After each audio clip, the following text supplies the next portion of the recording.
This is the money story recording. You don't need to watch me if you don't want to. Just listen. I'm not going to be showing anything.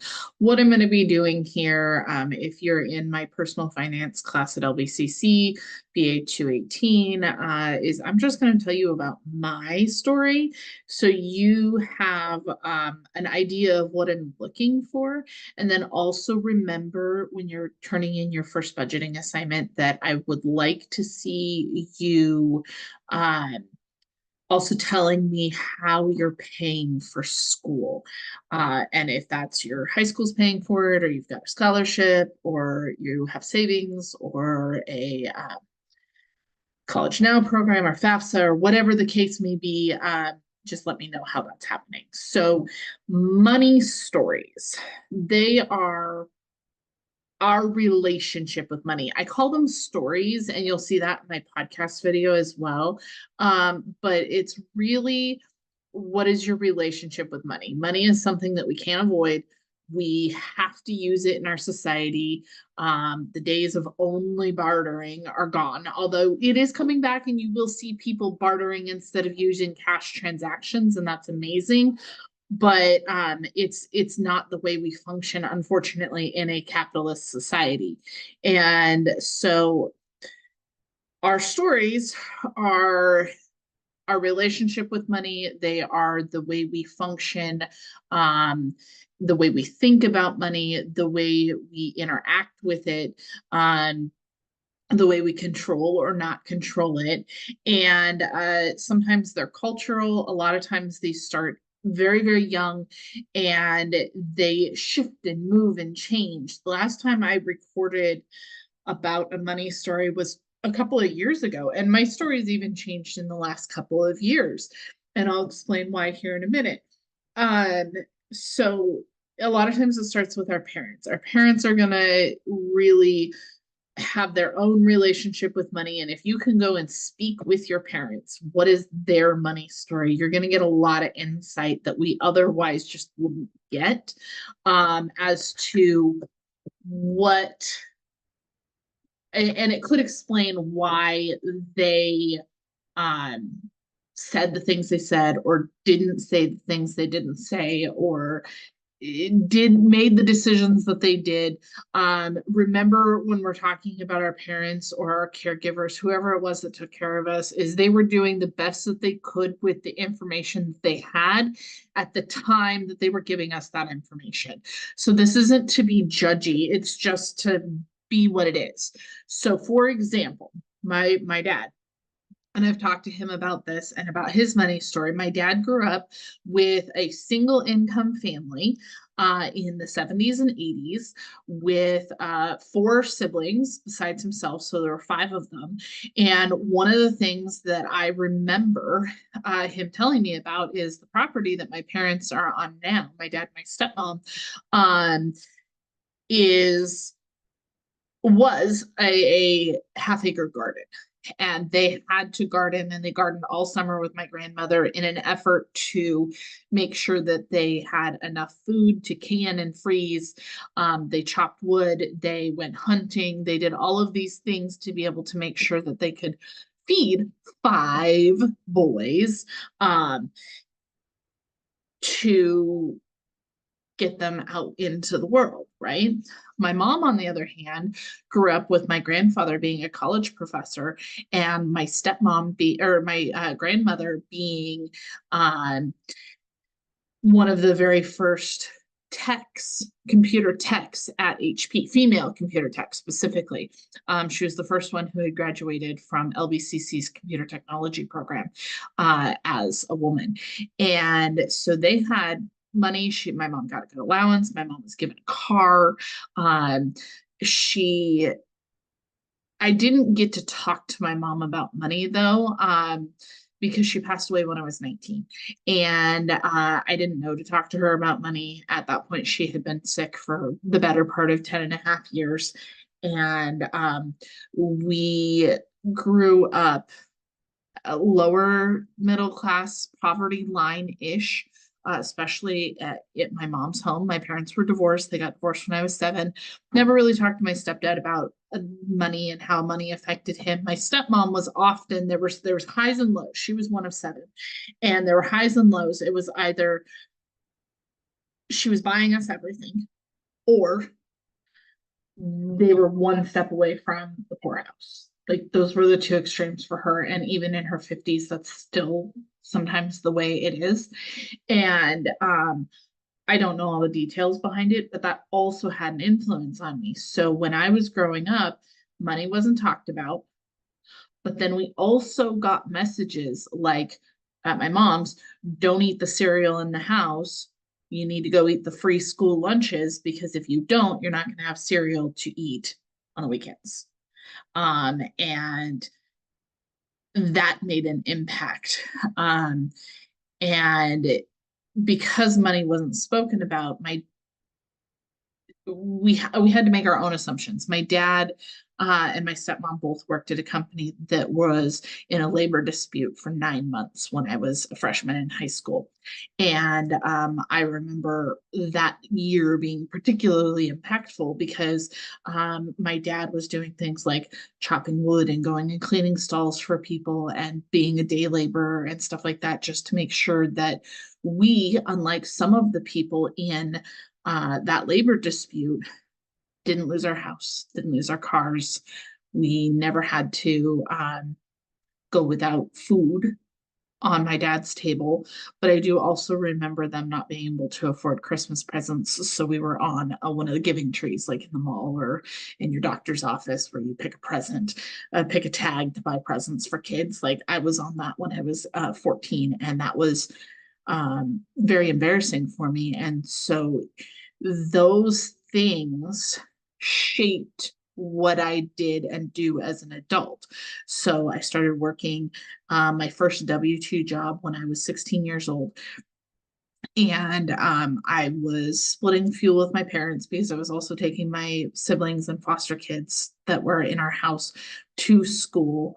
My parents were covering insurance on the car. The car was paid for. But I was also being told you can't, you have to get good grades if you want to go to college because we can't afford college for you. So I was expected to get scholarships or student loans. And sometimes it's the messages we're getting, and sometimes it's things that we can't control, like the environment that we're around or the people that we're around. So one of the things that was an issue for me is when I got to college, I ended up hooking up with a guy who's quite a bit older than me, and had convinced me that getting student loans was a good idea. I probably could have gotten out of undergraduate school without any student loans, but because I was listening to him and I didn't have any other advice and we didn't talk about money in my family, he gave me some really stupid advice, and it was simply so he could get the money out of my student loans to go spend it. And so I'm still paying student loans to this day because of that. And then I graduated in June of 2008, right before the market crashed.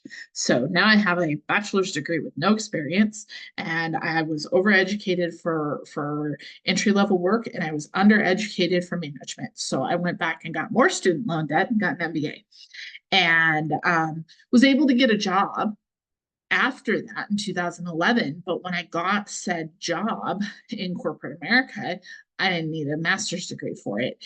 And so I wasn't making enough to be able to pay on my student loans, cover rent. The boy that I was with at the time, who's now my husband, he had also not really been taught anything. So he would get his student loans, and then he would make conscious decisions. I met him when he was 20. He would make conscious decisions of how much money he was going to pull out of the ATM. So he only got one overdraft fee instead of 5.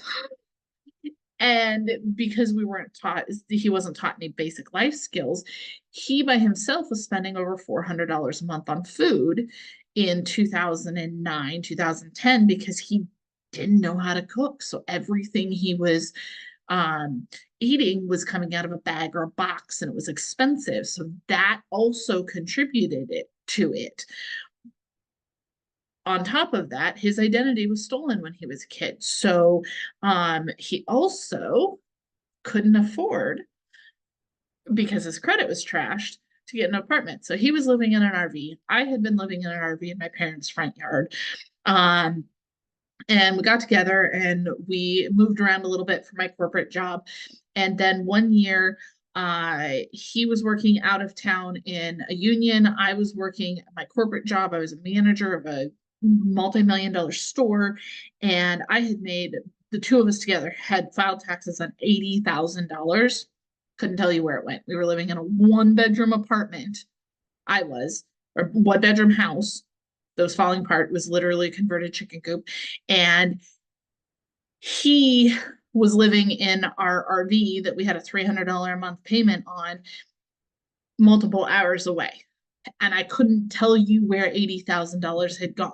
And $80,000 should have been something that we should have been making progress on. And it was at that point that I went, okay, month to month, paycheck to paycheck, scraping by, being in collections, having poor credit, all of these things were not something I was going to do anymore, and I was going to figure it out. So I decided that the story of my money story was going to change at that point. And so then I started reading and I started watching YouTube and listening to podcasts and trial and error and budgeting and digging our way out of this hole. And so if you listen to the podcast episode from a couple of years ago, you'll hear some other things, like I had a lot of stuff that I held on to. So I actually made a move to get rid of like 3/4 of what I owned personally. So minimalism was where I was at. Now I'm calling it intentionalism. I'm very intentional with what I have and what I pay for and what I spend money on. And then we are working to be debt free, because there are some large loans and stuff. But then there's this balance on debt free for us because I have a business, he has a business, he works full time, I work part time, we have a kid. Like there's a lot of factors that are going on in our lives. But the intentionality is that we communicate. We make these decisions together. We do what works best for us as far as our budget. So in this case, I'm the one who plays with money because I am more stressed if I don't know what's happening. And he goes, hey, are we good?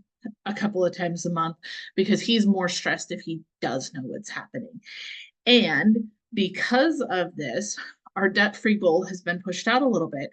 But there's, so again, intentionality with what our use of debt is. My husband is growing a business, and for the last 3 years he has, and this has all been part-time while he works full-time, he has made doubled his income 3 years in a row. And he's to the point now to where he can't double his income again unless he doesn't have a job, a W-2 income. And so it goes back to our conditioning as children. We were conditioned that if we work hard, we're going to be noticed and we're going to get more money, which is not the case at all, especially in capitalist society. We were also conditioned that if we have a W-2 job, we're somehow more secure than if we have our own business. And I have been laid off. I was laid off from my corporate job, me and 200 other people, when my corporation acquired another corporation. And I went, I'm the one working for the company that's acquiring. I'm going to have a job. That wasn't the case. They laid 200 of us off. So that form of security wasn't there. Besides the fact that we live in Oregon and Oregon's an at-will state, they can just decide though they don't want us there unless there's a contract, right? So that's not a layer of security either. And then we also have to shift our perspective when we're looking at W-2 income versus business income, and the business being its own entity. Even if you're a sole proprietor, even if you're in an LLC, because of the legalities of separation of business and person. So then you need to be looking at how your personal finances separate from your business finances, and the health of the business is going to look different because with businesses, we get our money, we pay our expenses, and then we pay taxes on the remainder, versus as individuals, we get our money, we pay our taxes, and then we take care of ourselves and our families with what's left over. So it's a flip reversal, and we'll get way more into that either in this, more in the 218 class, or if you take entrepreneurship, which is 260, or in the entrepreneurship videos, and how those things change. The point is that in all of my years of dealing with, looking at, talking about money, thinking about money, so on and so forth, there has been shifts. Sometimes I was in control of it, sometimes the money was in control of it, but it's not done until you're dead. You can change your money story, and you can shift the focus of where your money is going and what that money story looks like as you grow and develop as a person.